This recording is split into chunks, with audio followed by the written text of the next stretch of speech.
এটা কি দেখাইলি? কার জন্য কাঁদলাম আমি? আমি কার জন্য পাথরের আঘাত সইলাম? আমি পেটে পাথর বাঁধলাম কেন? তাইলে এ কি আমল নামা? নামাজ কই, ফজর কই? 365 দিন তো পৃষ্ঠা উল্টাইলাম, উম্মত একটা সেজদা নাই, কোনো দিন ফজরের নামাজ নাই। আমি এই আমল নামা নিয়ে সুপারিশের জন্য মালিকের সামনে কেমনে দাঁড়াবো? নবী বলবে, উম্মত তুই আমার এত বড় মাথাটা কেমনে ছোট করে দিলি?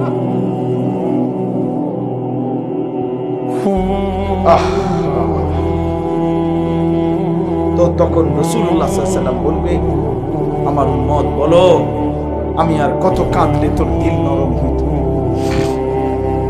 আমি আর কত রক্ত ঝরাইলে, আমি আর কতদিন ক্ষুধার কষ্ট সইলে তুমি উম্মত আমার কথা শুনতা? বলো কি বলবেন ভাই? কি বলবেন? ছেলেরা আমার, বদলে যাও।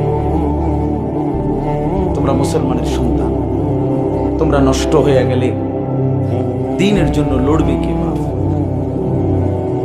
ইসলামের জন্য জানবাজি রাখবে কে? আগামী দিনে ইমাম মাহদির পক্ষে লড়বে কে? দাজ্জালের বিরুদ্ধে লড়বে কে?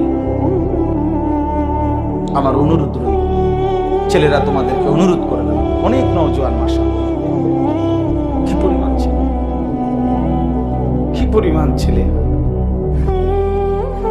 যদি এদের প্রত্যেকের কপালে সেজদা থাকতো, কি পরিমাণ সুন্দর! এই জন্য আমি ভাই বলি, যদি কখনো মনটা শক্ত থাকে, কোনোভাবেই মন নরম না হয়, তো মাঝে মাঝে ফিলিস্তিনের মজলুম মুসলমানের